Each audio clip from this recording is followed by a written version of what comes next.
ओम नमः सिद्धेभ्यः।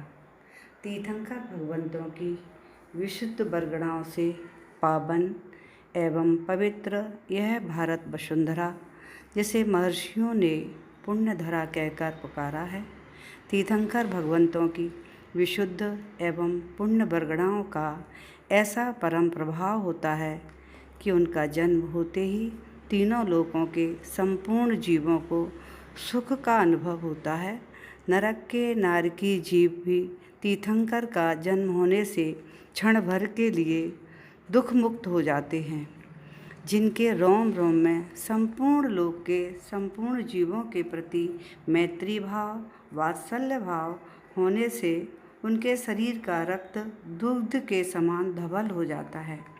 जिन्होंने अहिंसामयी महानाद के साथ अनंत जीवों का कल्याण मार्ग प्रशस्त किया, इस युग के प्रथम तीर्थेश भगवान आदिनाथ स्वामी ने कर्मभूमि के प्रारंभ में जब संपूर्ण कल्प वृक्ष समाप्ति की ओर होने से लोगों में त्राहि त्राहि मच गई, तब उनकी आजीविका का चलाने के लिए असी मसी कृषि, वाणिज्य, व्यापार, शिल्प इन 6 कर्मों का उपदेश दिया था।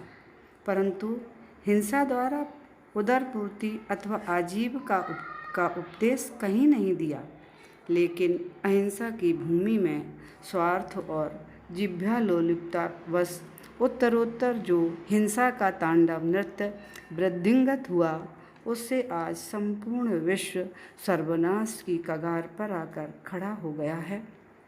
जहाँ भारत की भूमि पर प्रभु भक्ति, गुरु भक्ति, जिनवाणी के मंगल गान गुंजायमान होते थे, वह भूमि बेगुनाह मूक पशुओं की चीत्कार, कराहा और पीड़ा से तड़प रही है। पुण्य की नौका पाप के भार से आज डगमगा रही है। पाप का घड़ा उबलकर फूट पड़ा है। आज आवश्यकता है स्वयं की एवं संपूर्ण जीव मात्र के प्राणों को सुरक्षित करने की। जिन जीवों को पूर्ण में और वर्तमान में हमने अज्ञानतावश अथवा बुद्धिपूर्वक तड़फा कर मारा, उन सभी जीवों के प्रति क्षमा भाव से भर जाओ और पूर्ण श्रद्धा भक्ति के साथ वीतरागी प्रभु की भक्ति में एकाग्रता पूर्वक तन्मय हो जाओ, क्योंकि एकमात्र जिनेंद्र भक्ति ही पूर्व संचित पाप कर्मों के क्षय करने में समर्थ है। लॉकडाउन के व्यापार आदि बंद हो जाने से ऐसी नकारात्मक सोच मत बनाओ कि अब क्या होगा, जीवन कैसे चलेगा, बल्कि अपनी सोच को सकारात्मकता की ओर ले जाओ कि पूरे जीवन में मुझे ये स्वर्णिम अवसर प्रथम बार ही प्राप्त हुआ है, जब मैं अपने माता पिता के साथ, अपने बच्चों के साथ, अपने परिवार के साथ हंस रहा हूँ, बैठ रहा हूँ, भोजन कर रहा हूँ, आदि चर्याएँ कर पा रहा हूँ, क्योंकि पैसा कमाने की चाह में अभी तक ये आनंद ले ही नहीं पाया।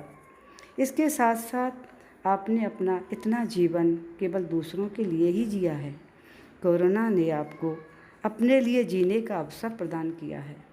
प्रभु की भक्ति, स्वाध्याय, जाप आदि के द्वारा आपको पुण्य कमाने का स्वर्णिम अवसर प्राप्त किया हुआ है। इसलिए बाहर के व्यापार, पैसा कमाने के व्यापार अगर आज बंद हो गए हैं तो विकल्प मत करना, अपने पुण्य कमाने के व्यापार को वृद्धिंगत करो कि हम कैसे कैसे पुण्य को बढ़ा सकते हैं। पुण्य कमाने के साथ साथ बस यही सकारात्मक भाव रखो कि सब अच्छा हो, सबका अच्छा हो, सबका मंगल हो, सब सुखी रहें।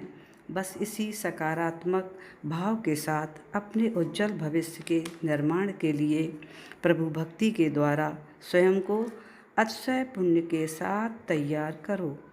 आज अक्षय तृतीया का पावन पर्व है, जब हस्तिनापुर की पावन भूमि पर राजा सोम एवं युवराज श्रेयांश कुमार ने 13 माह पश्चात भगवान ऋषभदेव की नवदा भक्ति पूर्वक इक्षु रस के द्वारा प्रथम पारणा कराकर दान तीर्थ का प्रवर्तन किया था और उस दान के साथ अपना मोक्ष मार्ग भी प्रशस्त किया था। आज जब संपूर्ण विश्व कोरोना वैश्विक महामारी से महायुद्ध लड़ रहा है, तो दान तीर्थ प्रवर्तन दिवस के शुभ अवसर पर आज हमें यही संकल्प करना है कि हम सभी संपूर्ण जीवों के प्रति क्षमा भाव के साथ उन्हें अपने समान आत्मा मानकर उन्हें दया, करुणा और वात्सल्य का दान देंगे। दया करुणा का दान देकर शाता कर्म के आश्रव बंध द्वारा पूर्वकृत पापों का निरसन करेंगे और पुनः प्रभु भक्ति के साथ जीव दया का संकल्प कर तीर्थंकर की अहिंसामयी भूमि पर पुनः अहिंसामयी महाधर्म का महानाद गुंजायमान कर हमें अपनी खोई हुई निधि को प्राप्त करना है। सभी सुखी रहें, सबका मंगल हो, सबको आरोग्य वर्धन हो, सभी का पुण्य वर्धन हो, सभी अहिंसा के मार्ग पर चलकर अपना कल्याण का मार्ग प्रशस्त करें। पूरा विश्व एक स्वर में अहिंसा का महानाद करे। इसी मंगल भावना के साथ सभी को मंगल शुभाशीष। जय ऋषभदेव, जय महावीर, जय गुरुदेव।